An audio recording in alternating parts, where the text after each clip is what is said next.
Bonjour bien-aimés et bienvenue à notre programme de lecture de la Bible. Là, nous sommes rendus au 22e jour de notre challenge de lecture du Pentateuque et aujourd'hui, nous allons continuer notre lecture dans le livre du Lévitique à partir du chapitre 13. Nous avons donc 4 chapitres à lire pour aujourd'hui. On y va. Lévitique chapitre 13, verset 1. L'Éternel parla à Moïse et à Aaron et dit Lorsqu'un homme aura sur la peau de son corps une tumeur, une dartre ou une tache blanche qui ressemblera à une plaie de lèpre sur la peau de son corps, on la mènera au sacrificateur Aaron ou à l'un de ses fils qui sont sacrificateurs. 3. Le sacrificateur examinera la plaie qui est sur la peau du corps. Si le poil de la plaie est devenu blanc et que la plaie paraisse plus profonde que la peau du corps, c'est une plaie de lèpre. Le sacrificateur qui aura fait l'examen déclarera cet homme impur. 4. S'il y a sur la peau du corps une tache blanche qui ne paraisse pas plus profonde que la peau et que le poil ne soit pas devenu blanc, le sacrificateur enfermera pendant 7 jours celui qui a la plaie. 5. Le sacrificateur l'examinera le 7e jour. Si la plaie lui paraît ne pas avoir fait de progrès et ne pas s'être étendue sur la peau, le sacrificateur l'enfermera une seconde fois pendant 7 jours. 6. Le sacrificateur l'examinera une seconde fois le 7e jour. Si la plaie est devenue pâle et ne s'est pas étendue sur la peau, le sacrificateur déclarera cet homme pur. C'est une dartre. Il lavera ses vêtements et il sera pur. Verset 7. Mais si la dartre s'est étendue sur la peau après qu'il s'est montré au sacrificateur pour être déclaré pur, il se fera examiner une seconde fois par le sacrificateur. 8. Le sacrificateur l'examinera. Si la dartre s'est étendue sur la peau, le sacrificateur le déclarera impur, c'est la lèpre. 9. Lorsqu'il y aura sur un homme une plaie de lèpre, on la mènera au sacrificateur. 10. Le sacrificateur l'examinera. S'il y a sur la peau une tumeur blanche, si cette tumeur a fait blanchir le poil et qu'il y ait une trace de chair vive dans la tumeur, 11. C'est une lèpre invétérée dans la peau du corps de cet homme. Le sacrificateur le déclarera impur. Il ne l'enfermera pas car il est impur. 12. Si la lèpre fait une éruption sur la peau et couvre toute la peau de celui qui a la plaie, depuis la tête jusqu'aux pieds, partout où le sacrificateur portera ses regards, le sacrificateur l'examinera. 13. Et quand il aura vu que la lèpre couvre tout le corps, il déclarera pur celui qui a la plaie. Comme il est entièrement devenu blanc, il est pur. 14. Mais le jour où l'on apercevra en lui de la chair vive, il sera impur. 15. Quand le sacrificateur aura vu la chair vive, il le déclarera impur. La chair vive est impure, c'est la lèpre. 16. Si la chair vive change et devient blanche, il ira vers le sacrificateur. 17. Le sacrificateur l'examinera et si la plaie est devenue blanche, le sacrificateur déclarera pur celui qui a la plaie. Il est pur. Verset 18. Lorsqu'un homme aura eu sur la peau de son corps un ulcère qui a été guéri, 19, et qu'il se manifestera à la place où était l'ulcère, une tumeur blanche ou une tache d'un blanc rougeâtre, cet homme se montrera au sacrificateur. 20. Le sacrificateur l'examinera. Si la tache paraît plus enfoncée que la peau et que le poil soit devenu blanc, le sacrificateur le déclarera impur. C'est une plaie de lèpre qui a fait éruption dans l'ulcère. 21. Si le sacrificateur voit qu'il n'y a point de poil blanc dans la tache, qu'elle n'est pas plus enfoncée que la peau et qu'elle est devenue pâle, il enfermera cet homme pendant 7 jours. 22. Si la tache s'est étendue sur la peau, le sacrificateur le déclarera impur. C'est une plaie de lèpre. 23. Mais si la tache est restée à la même place et ne s'est pas étendue, c'est une cicatrice de l'ulcère. Le sacrificateur le déclarera pur. 24. Lorsqu'un homme aura eu sur la peau de son corps une brûlure par le feu et qu'il se manifestera sur la trace de la brûlure une tache blanche ou d'un blanc rougeâtre, le sacrificateur l'examinera. 25. Si le poil est devenu blanc dans la tache et qu'elle paraisse plus profonde que la peau, c'est la lèpre qui a fait éruption dans la brûlure. Le sacrificateur déclarera cet homme impur. C'est une plaie de lèpre. 26. Si le sacrificateur voit qu'il n'y a point de poil blanc dans la tache, qu'elle n'est pas plus enfoncée que la peau et qu'elle est devenue pâle, il enfermera cet homme pendant 7 jours. 27. Le sacrificateur l'examinera le 7e jour. Si la tache s'est étendue sur la peau, le sacrificateur déclarera impur. C'est une plaie de lèpre. 28. Mais si la tache est restée à la même place, ne s'est pas étendue sur la peau et est devenue pâle, c'est la tumeur de la brûlure. Le sacrificateur le déclarera pur, car c'est la cicatrice de la brûlure. 29. Lorsqu'un homme ou une femme aura une plaie à la tête ou à la barbe, 30. Le sacrificateur examinera la plaie. Si elle paraît plus profonde que la peau et qu'il y ait du poil jaunâtre et mince, le sacrificateur déclarera cet homme impur. C'est la teigne, c'est la lèpre de la teigne ou de la tête ou de la barbe. 31. Si le sacrificateur voit que la plaie de la teigne ne paraît pas plus profonde que la peau et qu'il n'y a point de poil noir, il enfermera pendant 7 jours celui qui a la plaie de la teigne. 32. Le sacrificateur examinera la plaie le 7e jour. Si la teigne ne s'est pas étendue, s'il n'y a point de poil jaunâtre, et si elle ne paraît pas plus profonde que la peau, 33, celui qui a la teigne se rasera, mais il ne rasera point la place où est la teigne, et le sacrificateur l'enfermera une seconde fois pendant 7 jours. 34. Le sacrificateur examinera la teigne le 7e jour. Si la teigne ne s'est pas étendue sur la peau, et si elle ne paraît pas plus profonde que la peau, le sacrificateur le déclarera pur. Il lavera ses vêtements et il sera pur. 35. Mais si la teigne s'est étendue sur la peau après qu'il a été déclaré pur, le sacrificateur l'examinera. 36. Et si la teigne s'est étendue sur la peau, le sacrificateur n'aura pas à rechercher s'il y a du poil jaunâtre. Il est impur. 37. Si la teigne lui paraît ne pas avoir fait de progrès et qu'il y ait cru du poil noir, la teigne est guérie.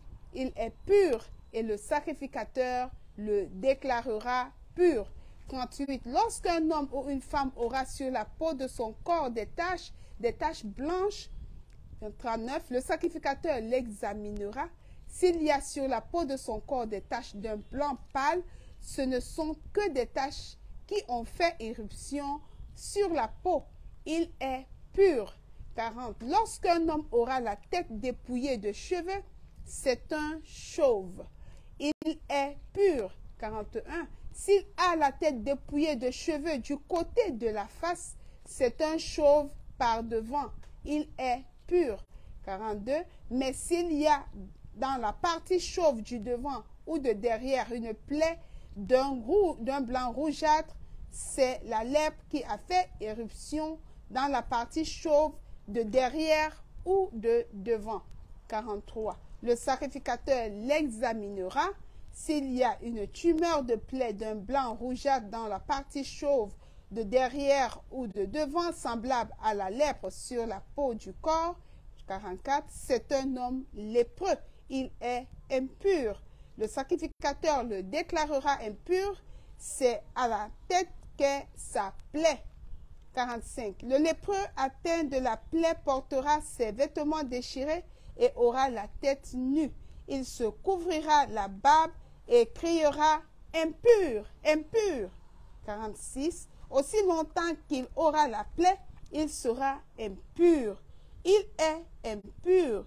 Il habitera seul. Sa demeure sera hors du camp. 47.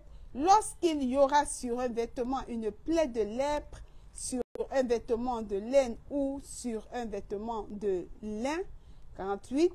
À la chaîne ou à la trame de lin ou de laine, sur une peau ou sur quelque ouvrage de la peau, ou sur quelque ouvrage de peau. 49. Et que la plaie sera verdâtre ou rougeâtre sur le vêtement ou sur la peau, à la chaîne ou à la trame ou sur un objet quelconque de peau, c'est une plaie de lèpre et elle sera montrée au sacrificateur. 50. Le sacrificateur examinera la plaie et il enfermera pendant 7 jours ce qui en est attaqué. 51. Il examinera la plaie le 7e jour. Si la plaie s'est étendue sur le vêtement, à la chaîne ou à la trame, sur la peau ou sur l'ouvrage quelconque fait de peau, c'est une plaie de lèpre invétérée. L'objet est impur. 52. Il brûlera le vêtement, la chaîne ou la trame de lin, de laine ou de lin, l'objet quelconque de peau sur lequel se trouve la plaie, car c'est une lèpre invétérée. Il sera brûlé au feu. 53. Mais si le sacrificateur voit que la plaie ne s'est pas étendue sur le vêtement, sur la chaîne ou sur la trame, sur l'objet quelconque de peau, 54, il ordonnera qu'on lave ce qui est attaqué de la plaie et il l'enfermera une seconde fois pendant 7 jours.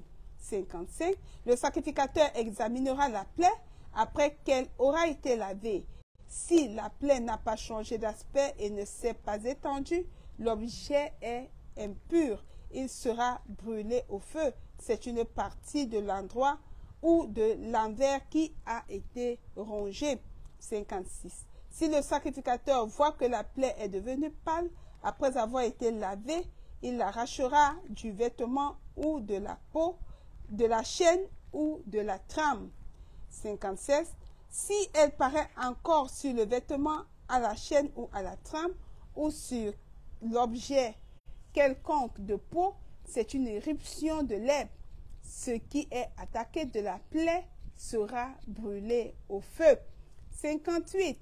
Le vêtement, la chaîne ou la trame, l'objet quelconque de peau qui a été lavé et d'où la plaie a disparu sera lavé une seconde fois et il sera pur.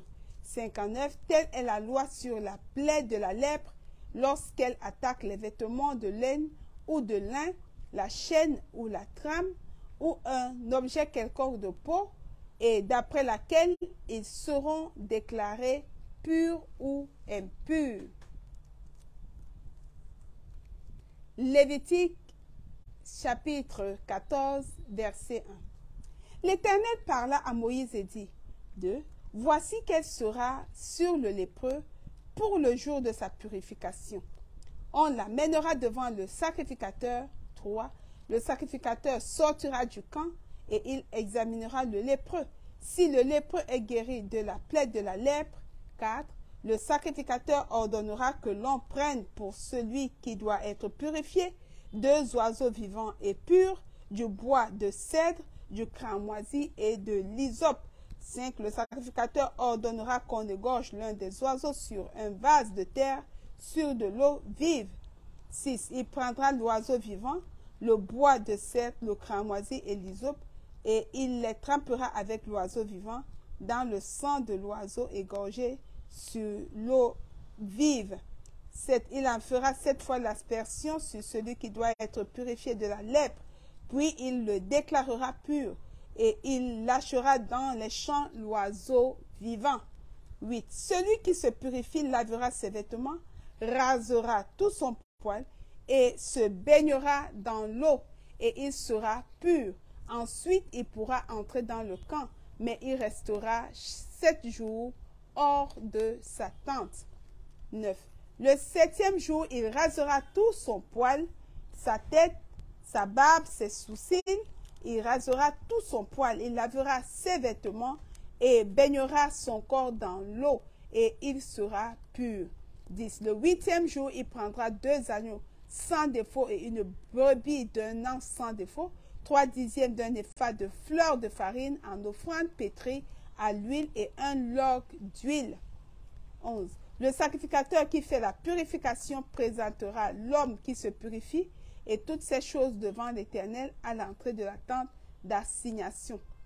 12. Le sacrificateur prendra l'un des agneaux et il l'offrira en sacrifice de culpabilité avec le log d'huile. Il les agitera de côté et d'autre devant l'Éternel. 13. Il égorgera l'agneau dans le lieu où l'on égorge les victimes expiatoires et les holocaustes dans le lieu saint, car dans le sacrifice de culpabilité comme dans le sacrifice d'expiation, la victime est pour le sacrificateur, c'est une chose très sainte. 14. Le sacrificateur prendra du sang de la victime de culpabilité, il la mettra sur le lobe de l'oreille droite de celui qui se purifie, sur le pouce de sa main droite et sur le gros orteil de son pied droit. 15. Le sacrificateur prendra du log d'huile et il en versera dans le creux de sa main gauche. 16. Le sacrificateur trempera le doigt de sa main droite dans l'huile qui est dans le creux de sa main et il fera avec le doigt 7 fois l'aspersion de l'huile devant l'Éternel. 17. Le sacrificateur mettra de l'huile qui lui reste dans la main sur le lobe de l'oreille de celui qui se purifie, sur le pouce de sa main droite et sur le gros orteil de son pied droit par-dessus le sang de la victime de culpabilité. 18. Le sacrificateur mettra ce qui lui reste d'huile dans la main sur la tête de celui qui se purifie et le sacrificateur fera pour lui l'expiation devant l'Éternel. 19. Puis le sacrificateur offrira le sacrifice d'expiation. Il fera l'expiation pour celui qui se purifie de sa souillure. 20. Ensuite, il égorgera l'holocauste.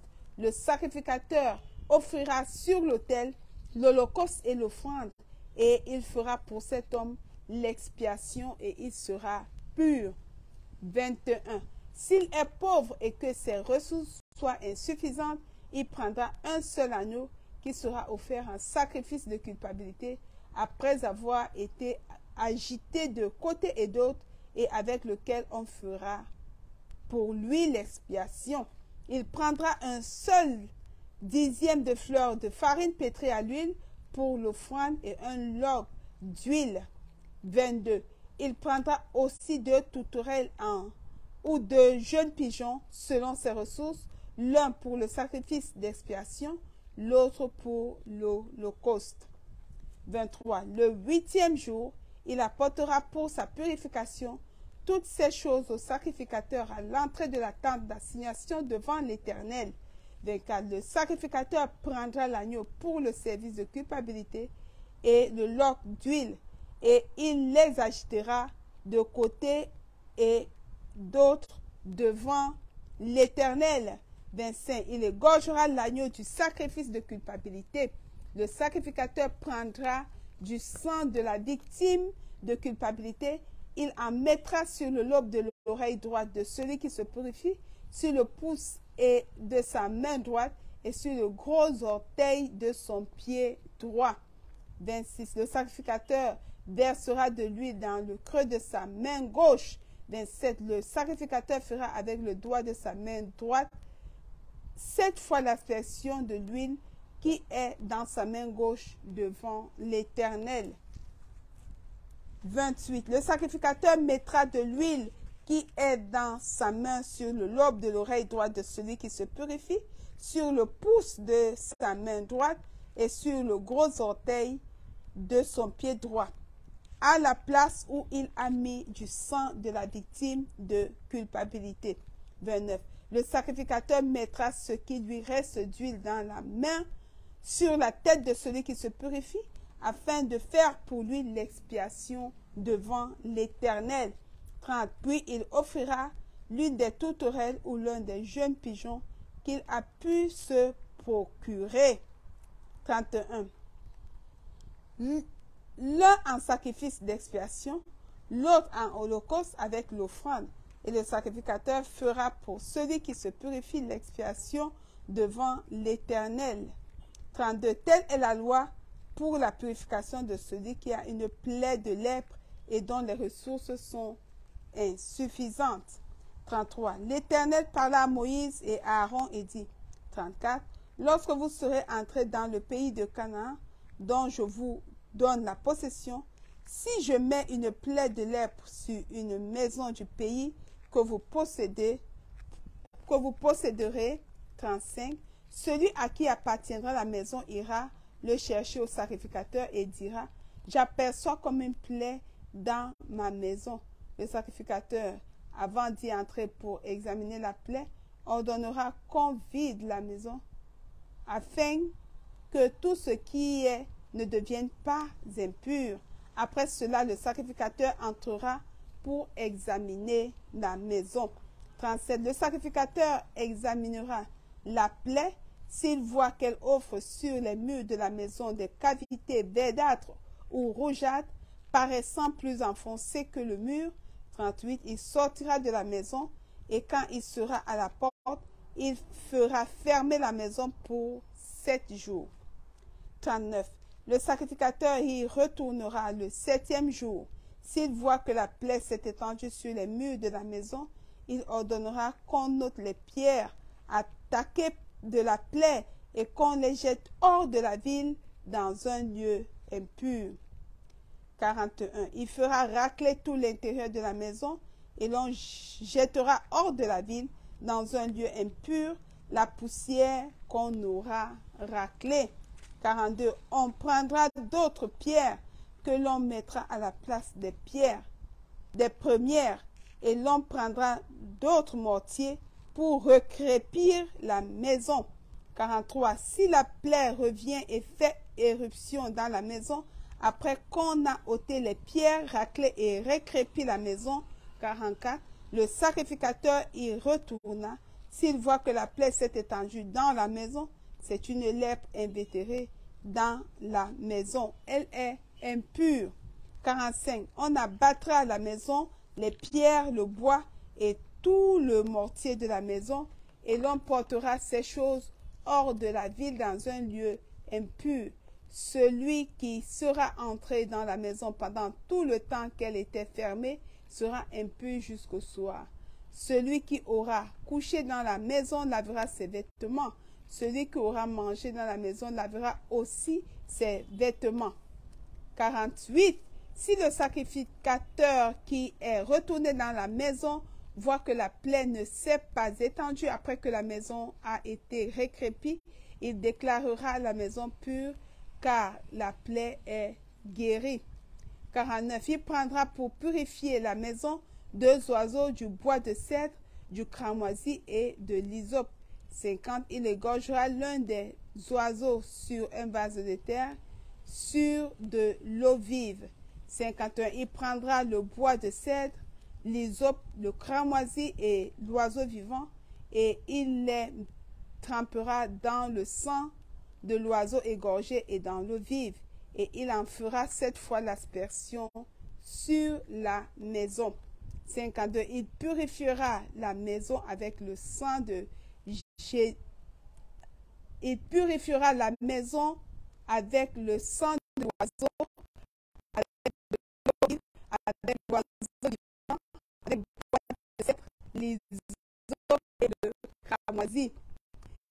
53. Il lâchera l'oiseau vivant hors de la ville, dans les champs. C'est ainsi qu'il fera pour la maison l'expiation, et elle sera pure. 54. Telle est la loi pour toute plaie de lèpre et pour la teigne. 55. Pour la lèpre des vêtements et des maisons. 56. Pour les tumeurs, les dartres et les taches. 57. Elle enseigne quand une chose est impure et quand elle est pure. Telle est la loi sur la lèpre. Lévitique, chapitre 15, verset 1. L'Éternel parla à Moïse et à Aaron et dit de parler aux enfants d'Israël et dites-leur, tout homme qui a une gonorrhée est par là même impur.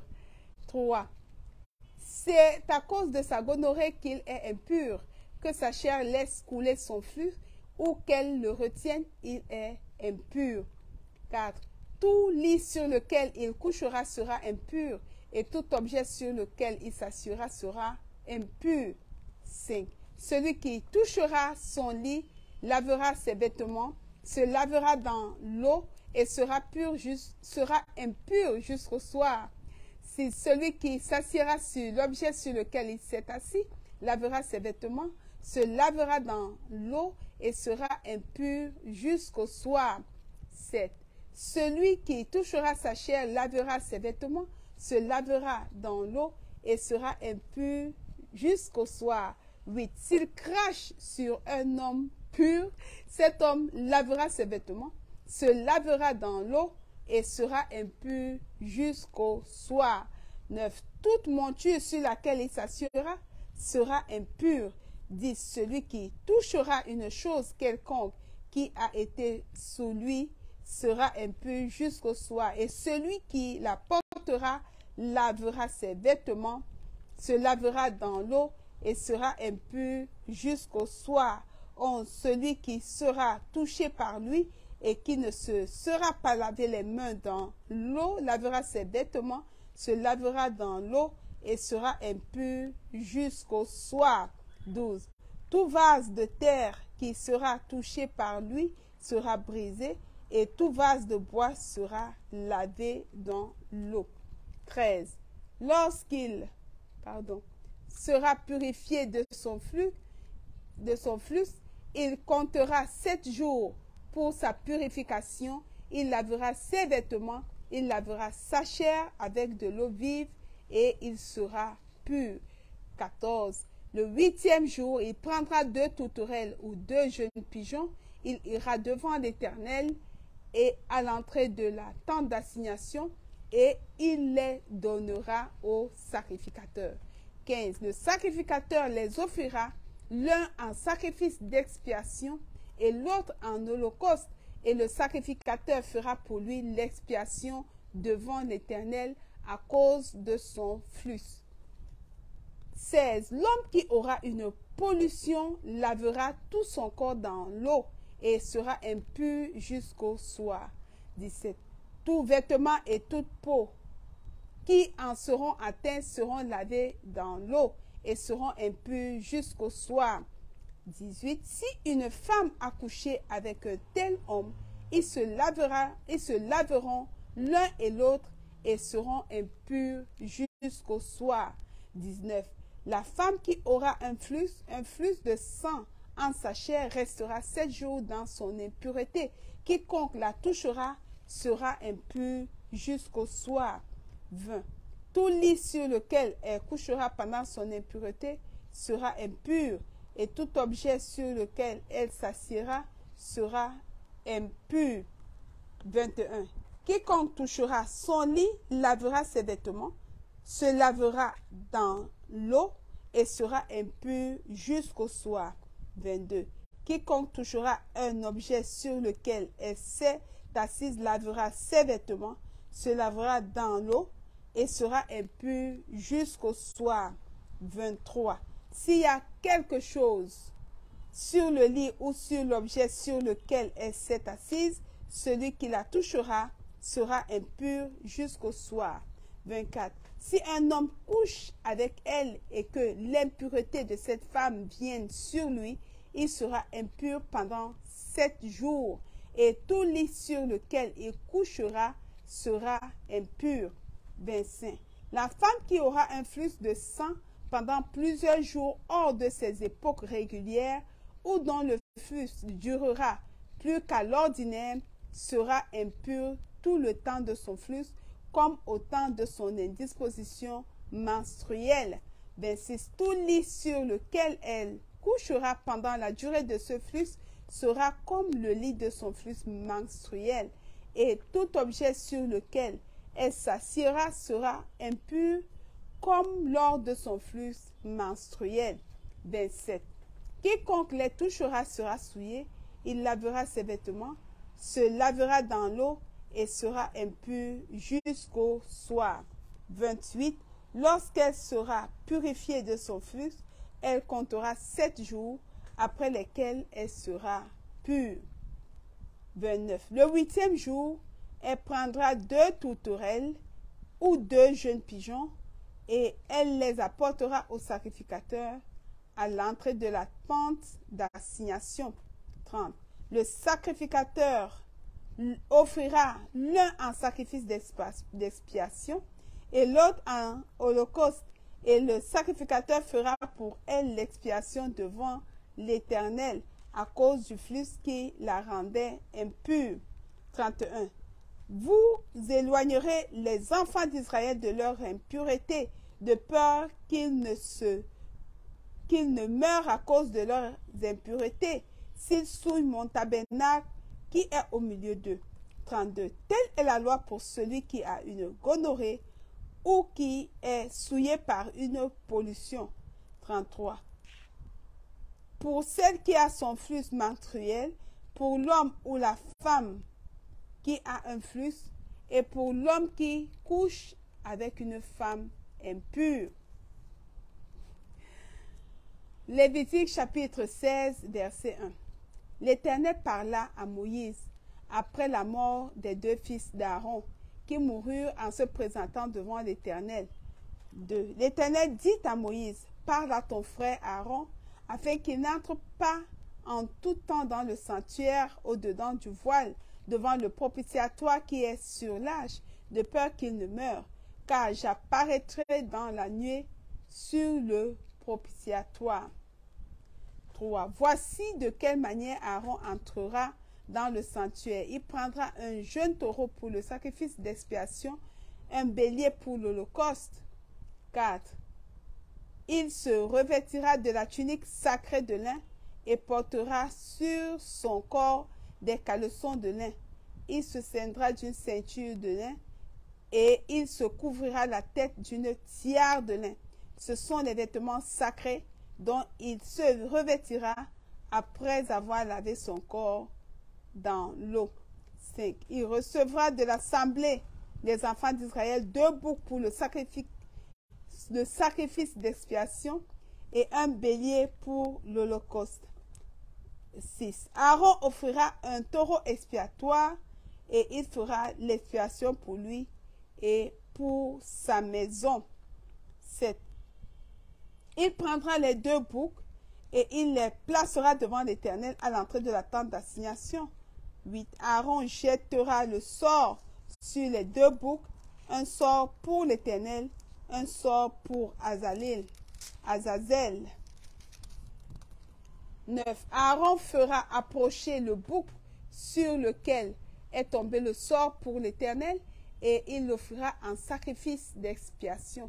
10. Et Le bouc sur lequel est tombé le sort pour Azazel sera placé vivant devant l'Éternel, afin qu'il serve à faire l'expiation et qu'il soit lâché dans le désert pour Azazel.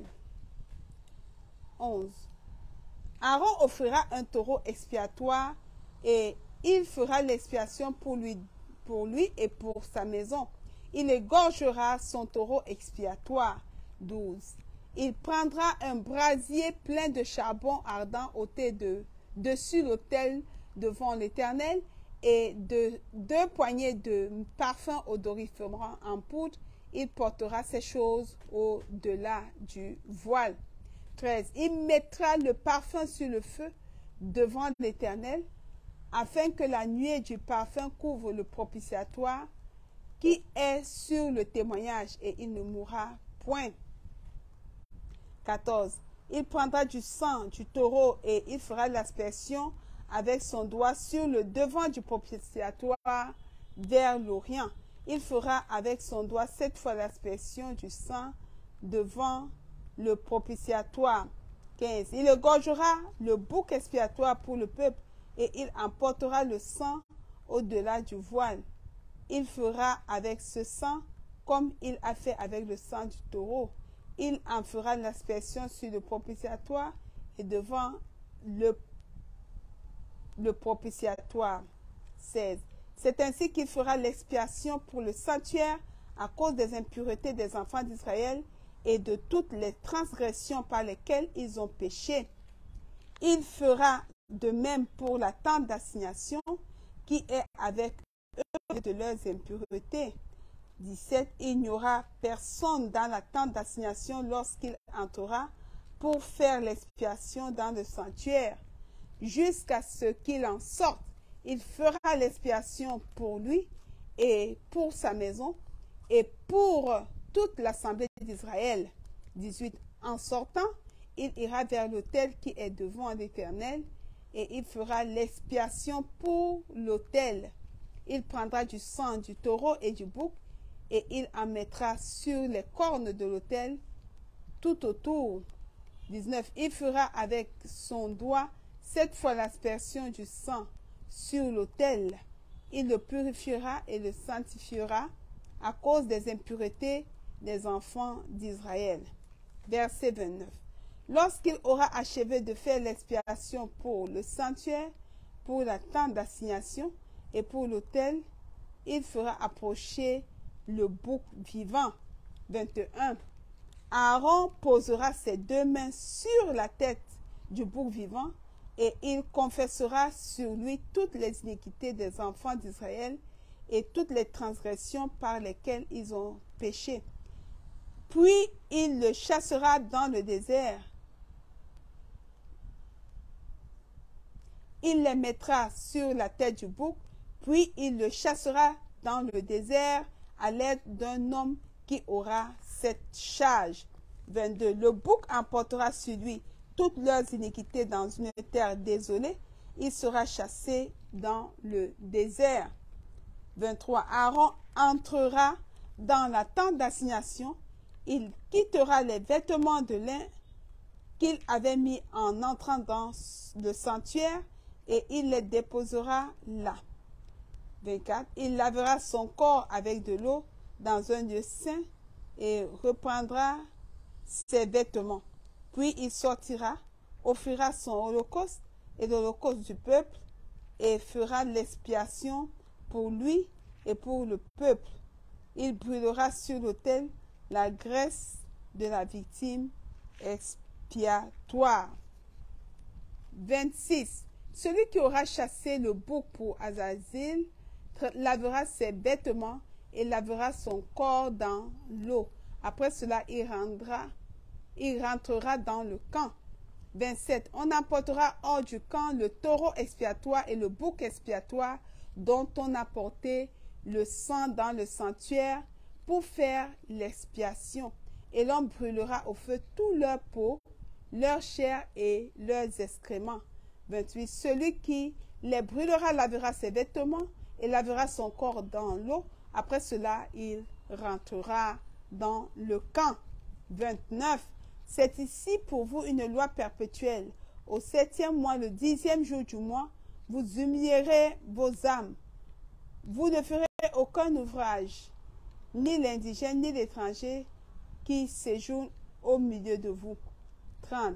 Car en ce jour, on fera l'expiation pour vous, afin de vous purifier. Vous serez purifiés de tous vos péchés devant l'Éternel. 31. Ce sera pour vous un sabbat, un jour de repos, et vous humilierez vos âmes. C'est une loi perpétuelle. 32. L'expiation sera faite par le sacrificateur qui a reçu l'onction et qui a été consacré pour succéder à son père dans le sacerdoce. Il se revêtira des vêtements de lin, des vêtements sacrés. 33. Il fera l'expiation pour le sanctuaire de sainteté. Il fera l'expiation pour la tente d'assignation et pour l'autel. Et il fera l'expiation pour les sacrificateurs et pour tout le peuple de l'assemblée. 34. Ce sera pour vous une loi perpétuelle. Il se fera une fois chaque année l'expiation pour les enfants d'Israël à cause de leurs péchés. On fit ce que l'Éternel avait ordonné à Moïse. On fit ce que l'Éternel avait ordonné à Moïse. Voilà, bien-aimés, nous sommes arrivés au terme de nos 4 chapitres prévus pour cette journée. Nous bénissons le Seigneur qui nous a fait grâce de commencer et d'achever. Il ne me reste plus qu'à vous prendre rendez-vous pour demain. Nous allons lire à partir du chapitre 17 les 4 chapitres suivants. Et nous croyons qu'au terme des 6 semaines, nous en aurons terminé avec la lecture du Pentateuque, qui est l'ensemble des 5 premiers livres de la Bible. Je tiens quand même à rappeler que nous avons lu Genèse qui contient 50 chapitres. Nous avons lu Exode qui contient 40 chapitres. Et nous sommes en train de lire le Lévitique qui contient 27 chapitres. Sur ce, je vous dis shalom, shalom. À demain par sa grâce. Bye bye.